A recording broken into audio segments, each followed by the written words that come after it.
প্রিয় শিক্ষার্থী, কেমন আছো তোমরা? আশা করি ভালো আছো। দীর্ঘদিন স্কুল এবং কোচিং বন্ধ থাকার কারণে কিছুটা মন খারাপ আমি বুঝতে পারি। তো শিক্ষার্থী, চিন্তা করো না, ইনশাআল্লাহ খুব সহজেই এই সমস্যা থেকে আমরা মুক্ত পাব। তো এসো, এই স্কুল কার্যক্রম বন্ধ থাকার কারণে যে আমরা অনলাইনে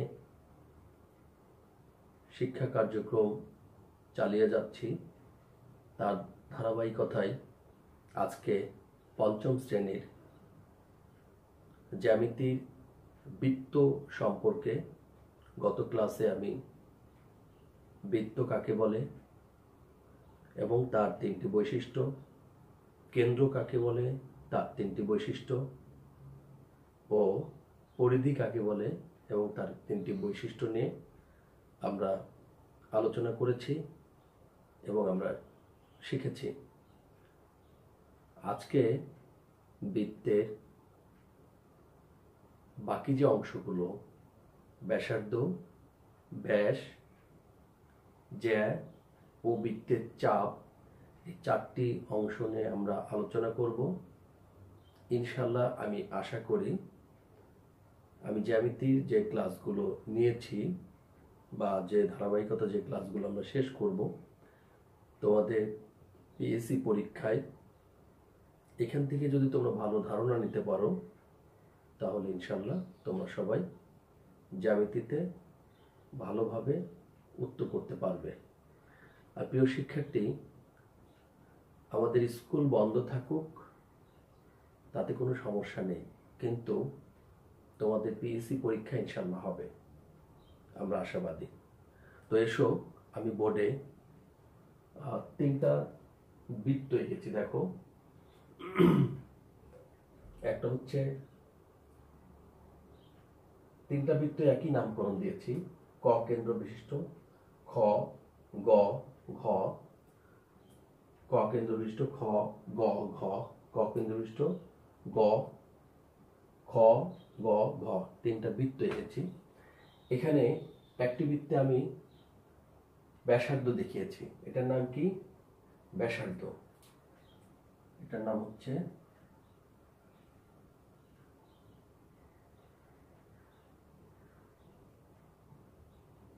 ব্যাসার্ধ। এটার নাম হচ্ছে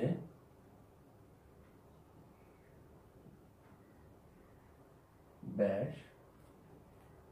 এটার নাম হচ্ছে জ্যা।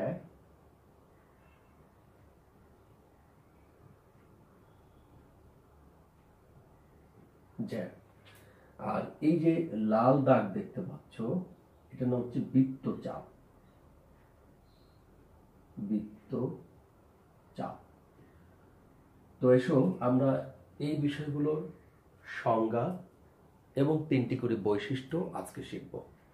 প্রথমে আমরা যেহেতু ব্যাসার্ধ, এই চিত্রটাতে ব্যাসার্ধ বলেছি, তো খেয়াল করো, প্রথমে আমরা এই ব্যাসার্ধর সংজ্ঞাটা জানব। যদিও আমি একটু পূর্বে ক্লাসে বলেছি জ্যামিতির সৃজনশীল প্রশ্নে কোনো সংজ্ঞা আসে না। আমরা যতদিন পর্যন্ত সমাপনী হয়েছে তখন থেকে আমরা খেয়াল করে দেখছি তিনটে বৈশিষ্ট্য আসে এবং চিত্র অঙ্কন করতে বলে। তো যেহেতু ব্যাসার্ধ, তারপর আমাদের সংজ্ঞা জানতে হবে, সংজ্ঞা ছাড়া তো আমরা বৈশিষ্ট্যগুলো শিখতে পারবো না। তো ব্যাসার্ধর সংজ্ঞাটা তোমরা চিত্র দেখে বুঝতে পারছো। কটা হচ্ছে কেন্দ্র, কটার নাম কি? কেন্দ্র। আর খ, গ, ঘ এগুলো হচ্ছে পরিধির একটি বিন্দু। তো কেন্দ্র থেকে পরিধি পর্যন্ত দূরত্বকে ব্যাসার্ধ বলে। খুবই সহজ। তা আমি আবার বলছি, কেন্দ্র থেকে পরিধি পর্যন্ত দূরত্বকে কি বলে? ব্যাসার্ধ বলে। তাহলে কেন্দ্র কি? ক। ক থেকে পরিধি যে কোনো একটা বিন্দু ঘ, ক থেকে ঘ পর্যন্ত এটা হচ্ছে ব্যাসার্ধ। আবার হতে পারে ক থেকে খ পর্যন্ত এটা হচ্ছে ব্যাসার্ধ ক হতে গ পর্যন্ত, এটা হচ্ছে ব্যাসার্ধ। ক হতে আরেকটা বিন্দু দিলাম, সেটা হচ্ছে ব্যাসার্ধ। অর্থাৎ ক কেন্দ্র থেকে বৃত্তের ভিতরে আমরা অসংখ্য ব্যাসার্ধ অঙ্কন করতে পারি। প্রিয় শিক্ষার্থী, সংজ্ঞার সাথে সাথে আমরা কিন্তু বৈশিষ্ট্য দুইটা জেনে গেলাম। নাম্বার ওয়ান, যদি আমি বৈশিষ্ট্য বলি, ক থেকে পরিধি পর্যন্ত দূরত্ব ব্যাসার্ধ, এটা একটা ব্যাসার্ধের বৈশিষ্ট্য। নাম্বার টু, বৃত্তে অসংখ্য ব্যাসার্ধ অঙ্কন করা যেতে পারে এবং বৃত্তে অসংখ্য ব্যাসার্ধ থাকে, তাই না? তাহলে আমরা প্রথমে জানলাম হচ্ছে ব্যাসার্ধ কি, কেন্দ্র থেকে পরিধি পর্যন্ত দূরত্ব হচ্ছে ব্যাসার্ধ। তাহলে চিত্রে ক খ ঘ বৃত্তের ব্যাসার্ধ, এই যে চিত্রে, এই চিত্রে চিত্রে হচ্ছে কি ক ঘ, ক ঘ, ক ঘ বৃত্তের ব্যাসার্ধ। তাহলে আশা করি তুমি বৃত্তের ব্যাসার্ধ কাকে বলে এবং সেই চিত্রটা বুঝতে পেরেছ। এখন বৈশিষ্ট্য যদি লিখি, 1 নম্বর, ব্যাসার্ধ বৃত্তের অর্ধেক। তাহলে ব্যাসার্ধ কার অর্ধেক? ব্যাসের অর্ধেক। এখন প্রশ্ন হচ্ছে ব্যাস কি, আমরা পরের চিত্রে ব্যাস আসবো। তাহলে ব্যাসার্ধটা হচ্ছে ব্যাসের অর্ধেক, ব্যাসার্ধ হচ্ছে ব্যাসের অর্ধেক। তাহলে 2 নম্বর, কেন্দ্র থেকে পরিধি পর্যন্ত দূরত্ব। তাহলে ব্যাসার্ধ কি, কেন্দ্র থেকে পরিধি পর্যন্ত দূরত্ব ব্যাসার্ধ। এখানে আমরা লিখে দিই ব্যাসার্ধ। তাহলে কেন্দ্র থেকে পরিধি পর্যন্ত দূরত্ব ব্যাসার্ধ। আচ্ছা, বৃত্তে অসংখ্য ব্যাসার্ধ থাকে, এরকম অনেকগুলো, এখান থেকে অনেকগুলো দাগ আমরা দিতে পারবো কেন্দ্র থেকে পরিধি পর্যন্ত। এগুলো সবগুলোই হবে কি, এক একটি ব্যাসার্ধ। তাহলে প্রিয় শিক্ষার্থী, আমরা 3টা বৈশিষ্ট্য শিখলাম। আমি আবারও বলছি, নাম্বার 1 বৈশিষ্ট্য, ব্যাসার্ধ হচ্ছে ব্যাসের অর্ধেক। নাম্বার 2 বৈশিষ্ট্য হচ্ছে কেন্দ্র থেকে পরিধি পর্যন্ত দূরত্ব ব্যাসার্ধ। নাম্বার 3 বৈশিষ্ট্য হচ্ছে ব্যাসার্ধ, বৃত্তে অসংখ্য ব্যাসার্ধ থাকে। তাহলে এই ছিল আমাদের ব্যাসার্ধ। এবার আসি আমরা ব্যাস। পাশের চিত্রটা দেখো প্রিয় শিক্ষার্থী, এটা হচ্ছে কি ব্যাস। তাহলে ব্যাস কাকে বলে?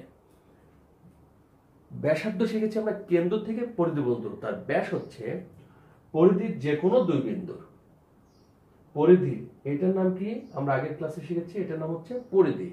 তাহলে খ আর ঘ এই যোগফলটা যদি কেন্দ্র দিয়ে যায়, তাহলে পরিধির যে কোনো 2 বিন্দুর, আমি সংজ্ঞাটা বলছি, ভালো করে খেয়াল করে নাও, আমি ধীরে ধীরে বলছি। পরিধির যে কোনো 2 বিন্দুর সংযোজক রেখাংশ যদি কেন্দ্রগামী হয়, পরিধির যে কোনো 2 বিন্দুর সংযোজক রেখাংশ কেন্দ্রগামী হয়, অর্থাৎ এই যোগফলটা যদি কেন্দ্র দিয়ে যায়, তবে তাকে কি বলে? ব্যাস বলে।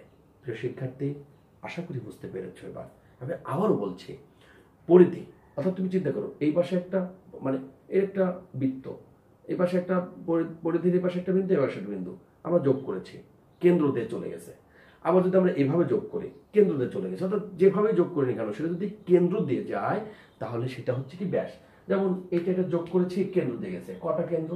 তাহলে ব্যাস ব্যাসার্ধের দ্বিগুণ। তাহলে আমরা আগে শিখলাম ব্যাসার্ধ ব্যাসের অর্ধেক, তাহলে এখান থেকে এটুকু হচ্ছে ব্যাসার্ধ, আর যখন 2 পাশে যোগ হয়ে যাবে, তখন সেটার নাম কি হবে প্রিয় শিক্ষার্থী? ব্যাস। তাহলে ব্যাস হচ্ছে ব্যাসার্ধের দ্বিগুণ।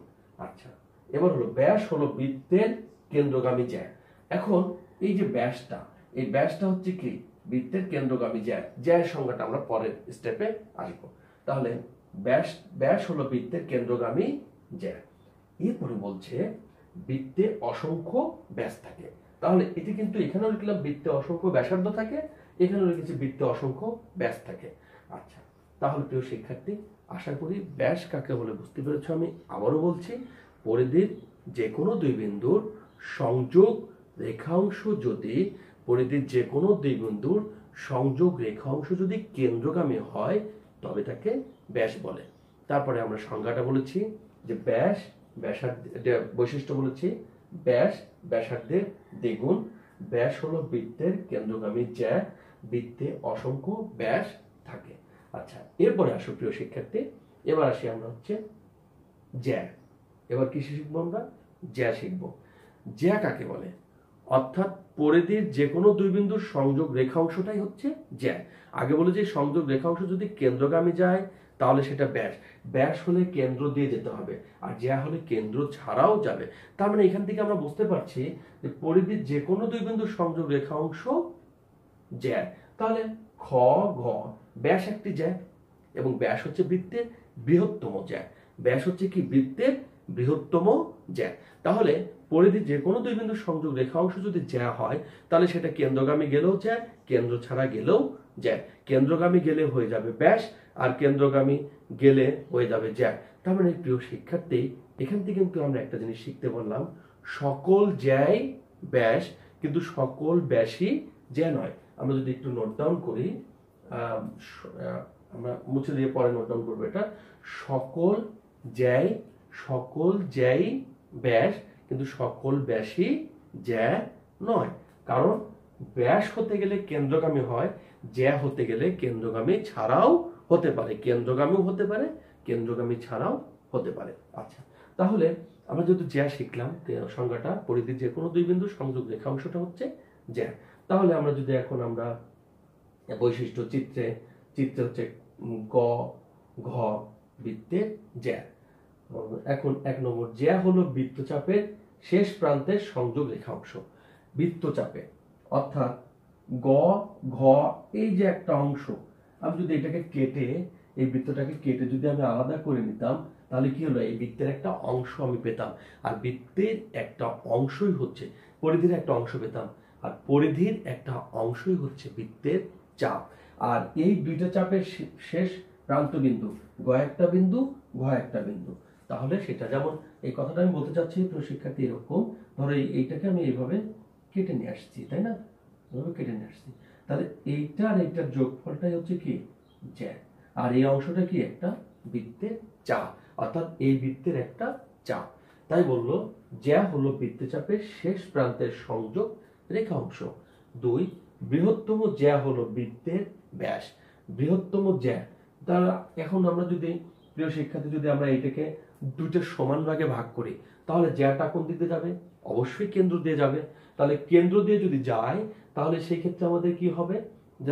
তাহলে এখানে আমরা বলতে পারবো বৃহত্তম জ্যা হয়ে যাবে তখন সেটা, অর্থাৎ ব্যাসটা হলো কি? বৃত্তের বৃহত্তম জ্যা। তাই বলছে বৃহত্তম জ্যা হলো বৃত্তের ব্যাস। আর এখানে যেহেতু বৃত্তে অসংখ্য ব্যাসার্ধ থাকে, বৃত্তে অসংখ্য ব্যাস থাকে, বৃত্তে অসংখ্য কি থাকে? জ্যা থাকে। বৃত্তে অসংখ্য জ্যা থাকে। তো প্রিয় শিক্ষার্থী, আমরা ব্যাসার্ধ, ব্যাস এবং জ্যা শিখলাম। এবার আমরা চাপ, বৃত্তচাপের 3টি বৈশিষ্ট্য লিখব। তাহলে এটা আমরা মুছে দিই। এখানে আমরা বৃত্তচাপ লিখব, এখানে বৃত্তের চাপ, এটা এখানে শুধু চেঞ্জ হবে, এগুলো সবই ঠিক থাকবে, এই জ্যাটা তখন হবে না। যখন আমরা বৃত্তচাপ বলবো তখন আর এখানে জ্যা কথাটা থাকবে না। আচ্ছা, তাহলে চিত্রে গ ঘ বৃত্তের চাপ। এই গ ঘ বলতে কোনটুকু বোঝাচ্ছে? এই অংশটুকু কেটে নাও। আগে বুঝিয়েছে গ ঘ বলতে এই রেখাটা বুঝিয়েছে, এখন কিন্তু এই অংশটুকু বোঝাচ্ছে। গ ঘ বৃত্তের গ ঘ বৃত্তের চাপ। আচ্ছা, এখন আমরা যদি বৈশিষ্ট্য লিখি তাহলে কি লিখব? আমরা 3টা বৃত্তচাপের বৈশিষ্ট্য লিখব। 1 নম্বর বৈশিষ্ট্য হচ্ছে বৃত্তচাপ চাপ পরিধির একটি অংশ। বৃত্তচাপ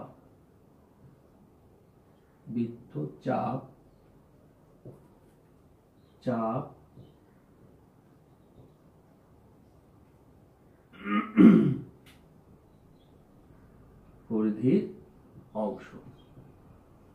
ঠিক আছে, বৃত্তচাপ, তাহলে এই বৃত্তচাপটা বলছে, এই বৃত্তচাপ মানে এই চাপটা হচ্ছে চাপ পরিধির একটা চাপ কেটে নিয়ে আসলাম। তোমরা একটা খেয়াল করে দেখো, যখন মাংস কাটা হয় তখন একটি চাপ কিন্তু কেটে নিয়ে আসা হয়। তদ্রূপ এই বৃত্তটাকে যদি আমি অসংখ্য ভাবে অর্ধেক করতে পারবো, সমদ্বিখণ্ডক করতে পারবো, এই একটা চাপ নিলাম, এখান থেকে একটা চাপ কেটে নিতে পারবো, এখান থেকে একটা পারবো, এখান থেকে একটা পারবো, তাই না? তাহলে বলছে এই এক একটি চাপ হবে কি? চাপ পরিধির। এইটা যখন কেটে নিয়ে আসবো তখন পরিধির একটা চাপ কেটে নিয়ে আসলাম না, চাপ পরিধি। এই চাপ পরিধিটা হচ্ছে বৃত্তচাপ, চাপ পরিধির একটি অংশ। ঠিক আছে, একটি অংশ, এখানে আমরা একটি অংশ। আচ্ছা, এরপরে চাপের আর কি দিতে পারি? বৃত্তে অসংখ্য চাপ থাকতে পারে। 3 নম্বর যেটা লিখলাম আমরা, বৃত্তে অসংখ্য চাপ চাপ থাকে, এটা লিখতে পারি। আরেকটি কি লিখতে পারি আমরা? সেটা হচ্ছে যে বৃত্তকে, এখানে আমরা বৃত্তে অসংখ্য, তাহলে এখানে লিখতে পারি বৃত্ত চাপ পরিধির একটি অংশ, বৃত্তে অসংখ্য চাপ থাকে। আবার আমরা লিখতে পারি যে ব্যাস বৃত্তকে দুইটি সমান চাপে বিভক্ত করে। ব্যাস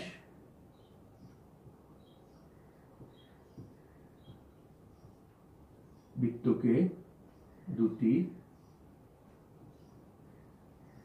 সমান চাপে